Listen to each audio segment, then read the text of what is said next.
সাপ্তাহিক ছুটির দিনে মেয়ে জাইমা রহমানকে নিয়ে প্রেক্ষাগৃহে গিয়ে সিনেমা দেখলেন প্রধানমন্ত্রী তারেক রহমান। শুক্রবার সন্ধ্যায় রাজধানীর জিকাতলায় বিডিআর সীমান্ত সম্ভার সিনেমা হলে প্রজেক্ট হেল মেরি সিনেমাটি দেখেছেন তারা। কেমন ছিল সিনেমা?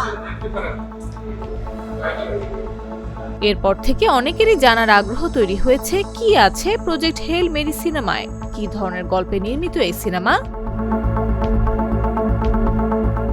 2026 সালের সদ্য মুক্তিপ্রাপ্ত আমেরিকান সায়েন্স ফিকশন চলচ্চিত্র প্রজেক্ট হেল মেরি সিনেমাটি 2021 সালে প্রকাশিত অ্যান্ডি উইয়ারের উপন্যাস অবলম্বনে নির্মিত হয়েছে।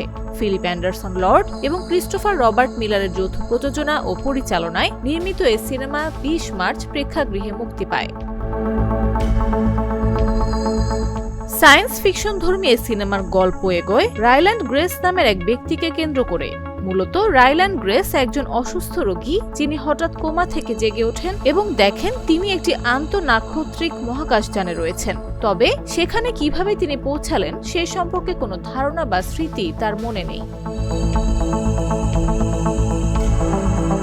তবে সিনেমায় টুইস্ট আসে তখনই যখন তিনি আবিষ্কার করেন মহাকাশযানের 3 সদস্যের ক্রুদের মধ্যে একমাত্র জীবিত ব্যক্তি তিনি, এবং এই মুহূর্তে পৃথিবী থেকে তিনি রয়েছেন আলোকবর্ষ দূরে এক দূরবর্তী সৌরজগতে। এমন পরিস্থিতিতে রকি নামের ভিনগ্রহীর দেখা পায় গ্রেস। এরপরই রোমাঞ্চকর ও আবেগী ঘটনা ঘটতে থাকে গ্রেসের জীবনে।